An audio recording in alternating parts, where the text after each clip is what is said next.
PM Modi के mission पर थरूर और ओवैसी, जाने दोनों को क्यों चुना गया, क्या है प्लान पाक बेनकाब। नमस्कार, आप देख रहे हैं न्यूज 18 और मैं हूं आपके साथ श्रुति श्रीवास्तव।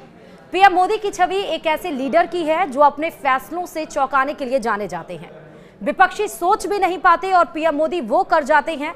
शशि थरूर और असदुद्दीन ओवैसी को बहुदलीय प्रतिनिधि मंडल में शामिल करने का निर्णय भी कुछ ऐसा ही है। दरअसल ऑपरेशन सिंदूर से पाकिस्तान में छिपे बैठे आतंकवादी संगठनों की कमर तोड़ने के बाद भारत ने अब पाक के नापाक इरादों को अंतर्राष्ट्रीय स्तर पर भी बेनकाब करने की रणनीति बना ली है। मोदी सरकार की इस रणनीति का हिस्सा सिर्फ भारतीय जनता पार्टी के सांसद ही नहीं बल्कि सभी दलों के सांसद शामिल हैं। ये सभी सांसद अलग अलग देशों में जाकर पाकिस्तान प्रायोजित आतंकवाद को बेनकाब करेंगे।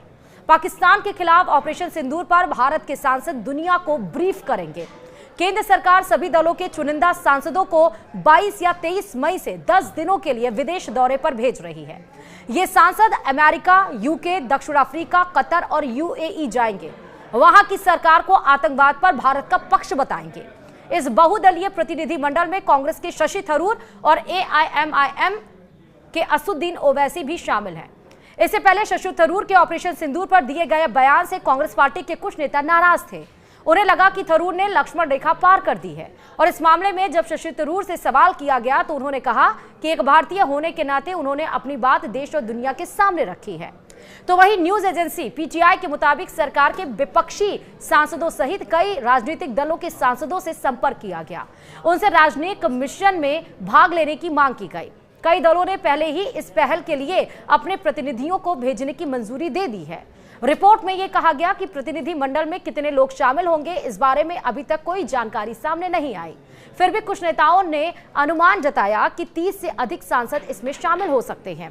अनुराग ठाकुर बीजेपी, अपराजिता सारंगी बीजेपी से हो सकती हैं, शशि थरूर वहीं कांग्रेस से हो सकते हैं, मनीष तिवारी का नाम कांग्रेस से चल रहा, सलमान खुर्शीद का नाम कांग्रेस से, अमर सिंह का नाम कांग्रेस से, सुदीप बंदोपाध्याय टीएमसी से, Sanjay Jha JDU, Sasmit Patra BJD, John Brittas CPI, Asaduddin Owaisi AIMIM, वहीं सुप्रिया सुले एनसीपी और एसपी और केनी मोझा डीएमके से। इन सभी सांसदों का नाम अलग अलग पार्टी से चुनकर आया जो मैंने अभी आपको बताया। तो प्रतिनिधि मंडल की 10 दिन की अवधि में कई देशों का ये दौरा करेंगे। सांसदों को सरकार की ओर से तय किए गए विभिन्न क्षेत्रीय ब्लॉकों में नियुक्त किया जाएगा। प्रतिनिधि मंडल के विदेश जाने से पहले विदेश मंत्रालय सांसदों को उनके राजनयिक मिशन के बारे में पूरी जानकारी मुहैया कराएगी। बताया यह जा रहा है कि पूर्व केंद्रीय मंत्री अनुराग ठाकुर और उड़ीसा से भाजपा सांसद अपराजिता सारंगी सत्तारूढ़ पार्टी के उन सदस्यों में शामिल हैं जो प्रतिनिधि मंडल में शामिल होंगे। तो वहीं शशि थरूर और ओवैसी मोदी सरकार के हमेशा से कट्टर विरोधी रहे हैं। फिर आखिरकार प्रधानमंत्री नरेंद्र मोदी ने इस बेहद खास मिशन पर इन्हें क्यों भेजा जा रहा है? आखिर मोदी सरकार का पाक को बेनकाब करने का पूरा प्लान क्या है? आपको इसके बारे में अब विस्तार से बताते हैं। दरअसल पीएम मोदी ने शशि थरूर को ही क्यों चुना और अब शशि थरूर ने प्रतिनिधि मंडल में चुने जाने के लिए धन्यवाद दिया है और इसको लेकर अब कांग्रेस में एक तरह से संग्राम छिड़ गया, क्योंकि कांग्रेस कह रही है कि टीम इंडिया से अब शशि थरूर का नाम गायब है, क्योंकि कांग्रेस की तरफ से जो लिस्ट पेश की गई थी उसमें तो शशि थरूर का नाम था ही नहीं। इसको लेकर अब विवाद खड़ा हो गया है, वो आपको हम बताएंगे, लेकिन इसके पहले हम आपको बताते हैं कि पीएम मोदी ने आखिरकार थरूर को क्यों चुना। पीएम मोदी की छवि एक ऐसे लीडर की है जो अपने फैसलों से चौंकाने के लिए जाने जाते हैं। विपक्ष सोच भी नहीं पाते और पीएम मोदी वो कर जाते हैं। शशि थरूर को बहुदलीय प्रतिनिधि मंडल में शामिल करने का निर्णय भी कुछ ऐसा ही है, लेकिन शशि थरूर को करीब से जानने वाले जानते हैं कि उन्हें चुन पीएम मोदी ने कितना बड़ा दांव खेला है।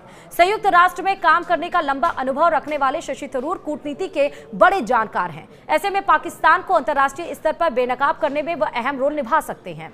तो वहीं संयुक्त राष्ट्र का अनुभव भी शशि थरूर को है। जी हां, शशि थरूर को संयुक्त राष्ट्र में काम करने का काफी लंबा अनुभव रहा है।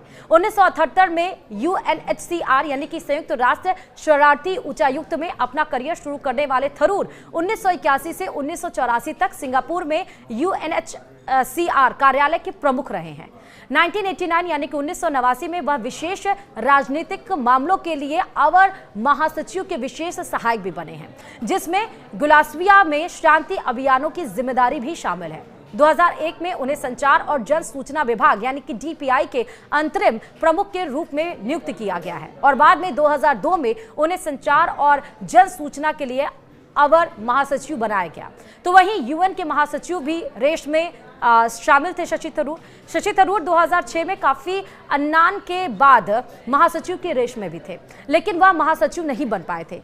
थरूर 2006 में महासचिव की रेस में दूसरे स्थान पर रहे थे। कूटनीति के जानकार भी माने जाते हैं। शशि थरूर कूटनीति के अच्छे जानकार हैं। वह जानते हैं कि किस देश की क्या फितरत है और उसे कैसे जवाब देना है। यही वजह है कि जब अमेरिकी राष्ट्रपति डोनाल्ड ट्रंप के भारत और पाकिस्तान के बीच सीज़फायर की घोषणा करने से पहले ही वाहवाही लूटते हुए उन्होंने सोशल मीडिया पर पोस्ट किया तो शशि थरूर ने पीएम मोदी की चुप्पी का समर्थन किया था।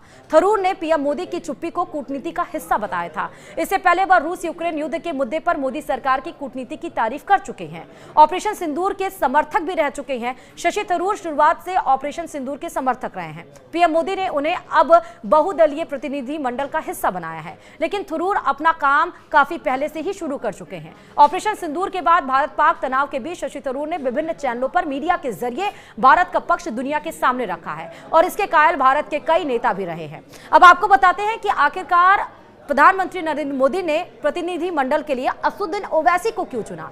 दरअसल मैं भारतीय सेनाओं की तरफ से पाकिस्तान में आतंकवादी ठिकानों पर किए गए हमलों का स्वागत करता हूं, ये बड़ी बात कही थी असदुद्दीन ओवैसी ने। पाकिस्तानी को ऐसी सख्त सीख देनी जानी चाहिए कि फिर कभी दूसरा पहलगाम ना हो। पाकिस्तान के आतंकी स्ट्रक्चर को पूरी तरह नष्ट कर देना चाहिए। ऑपरेशन सिंदूर के AIMIM ने असदुद्दीन ओवैसी की पूरी छवि बदल दी गई। इस दौरान उनकी एक देशभक्ति की जो छवि सामने आई, जिसकी तारीफ, जिसकी मुरीद भाजपा नेता भी जमकर हो रहे हैं और जिसकी मुरीद सब लोग हुए। शायद ही ऑपरेशन सिंदूर से पहले किसी को उम्मीद थी कि ओवैसी पाकिस्तान को इतनी खरी खोटी सुना सकते हैं। ऐसे में पीएम मोदी ने ओवैसी को बहुदलीय प्रतिनिधि मंडल का हिस्सा बनाकर कोई हैरान नहीं किया है। ऑपरेशन सिंदूर को लेकर हमेशा से मुखर रहे हैं असदुद्दीन ओवैसी। भारत सरकार के ऑपरेशन सिंदूर के शुरुआत से ही समर्थक रहे। कई टीवी चैनल्स पर उन्होंने मोदी सरकार के इस कदम का समर्थन किया और पाकिस्तान को खरी खोटी सुनाई। कई मौके पर तो वह पाकिस्तानी प्रवक्ताओं से भिड़ते हुए नजर आए। ओवैसी ने कहा कि पाकिस्तान को उसके किए की सख्त से सख्त सजा दी जानी चाहिए। एक न्यूज चैनल को इंटरव्यू देने के दौरान उन्होंने कहा कि एक देश उनके लिए सबसे पहले आता है। उनके दिल में जो होता है वो वही कहते हैं। लोगों को कई बार अच्छी लगती है तो कई बार बुरी भी, लेकिन मुझे करीब से जानने वाले मेरे हिंदू दोस्त जानते हैं कि मैं कैसा हूं। तो वहीं मुस्लिम देशों को साथ भी सकते हैं असदुद्दीन ओवैसी। जी हां, बहुदलीय प्रतिनिधि मंडल में कौन सा दल किस देश में जाएगा यह जानकारी तो अभी सामने नहीं आई है, लेकिन ऐसा माना जा रहा है कि मुस्लिम चेहरा होने के नाते ओवैसी को मुस्लिम देशों को साधने में लगाया जा सकता है। दरअसल अंतर्राष्ट्रीय स्तर पर ओवैसी की छवि एक पक्के मुसलमान की है। ऐसे में जब वह मुस्लिम देशों के सामने भारत का पक्ष रखेंगे तो उनकी बात में एक अलग ही वजन होगा।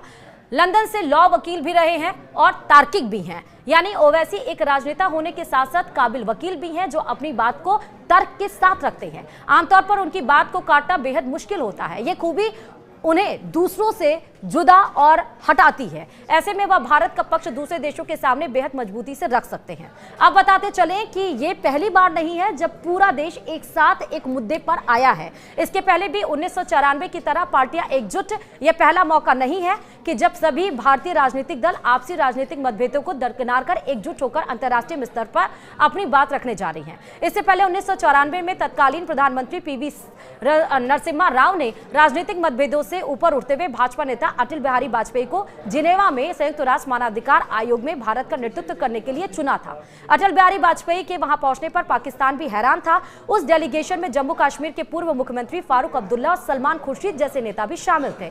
तब पाकिस्तान जम्मू कश्मीर में कथित मानवाधिकार उल्लंघन के संबंध में UNHRC के सामने एक प्रस्ताव पेश करने की तैयारी में था। हालांकि भारतीय डेलीगेशन ने पाकिस्तान के आरोपों का जवाब दिया और नतीजन पाकिस्तान को अपना प्रस्ताव वापस लेना पड़ा। उस समय UN में भारत के राजदूत हामिद अंसारी ने भी प्रधानमंत्री राव की रणनीतिक फैसले कराने में महत्वपूर्ण भूमिका निभाई थी। तो वहीं 1994 के बाद 2008 में भी ऐसी छवि देखने को मिली जब मुंबई हमलों के बाद मनमोहन सरकार ने डेलीगेशन विदेश भेजा था। 2008 में मुंबई हमलों के बाद तत्कालीन प्रधानमंत्री मनमोहन सिंह ने भी आतंकवादी हमलों में पाकिस्तानी लिंक होने से जुड़े दस्तावेजों के साथ विभिन्न राजनीतिक दलों के डेलीगेशन को विदेश भेजने का फैसला किया था। अब आपको बताते चले कि ऑपरेशन सिंदूर के तहत किस तरह भारत ने बॉर्डर पर पाकिस्तान को नेस्तनाबूद कर दिया। 9 आतंकी कैंप्स नष्ट किए गए हैं, क्योंकि जम्मू कश्मीर के पहलगाम में 22 अप्रैल को आतंकी हमले में 26 टूरिस्ट मारे गए थे। पहलगाम हमले के बदला लेने के लिए भारत ने 7 मई को ऑपरेशन सिंदूर के तहत पाकिस्तान और पाक अधिकृत कश्मीर यानी पीओके में हमला किया था, और इस दौरान भारत ने अपने एडवांस एयर डिफेंस सिस्टम की बदौलत बॉर्डर पार किए बिना पाकिस्तान के भीतर जाकर 9 आतंकवादी कैंपों को नष्ट कर दिया। जवाबी कार्रवाई में पाकिस्तान ने भी हमला किया, लेकिन भारत की multi layer air defence system ने लगभग हर पाकिस्तानी मिसाइल और ड्रोन को बेअसर कर दिया था। और अब जाकर इंटरनेशनल लेवल पर भारत किस तरह पाक के आतंकिस्तान को बेनकाब करेगी, इसके लिए एक पूरा डेलीगेशन तैयार हो चुका है। उसी के साथ इस वीडियो में फिलहाल अभी इतना ही। देखते रहिए न्यूज़ 18 राजस्थान। नमस्कार।